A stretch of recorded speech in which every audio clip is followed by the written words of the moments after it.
Self जब भी sound करती है, कौ कौ की साउंड करती है, तो उस रीजन में आपको कुछ नहीं करना पड़ता है, सिर्फ यहाँ पर क्या करना पड़ेगा, ग्रीस डालना पड़ेगा इस तरीके से। यही चीज आवाज करता है, जब ये सूख जाता है तो इसलिए आवाज करता है, ठीक है।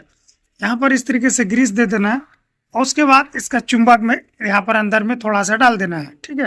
अब मैंने यहाँ पर भी ग्रीस दे दिया। अब जो है हम इसको लगा देते हैं और साउंड सुनाते हैं।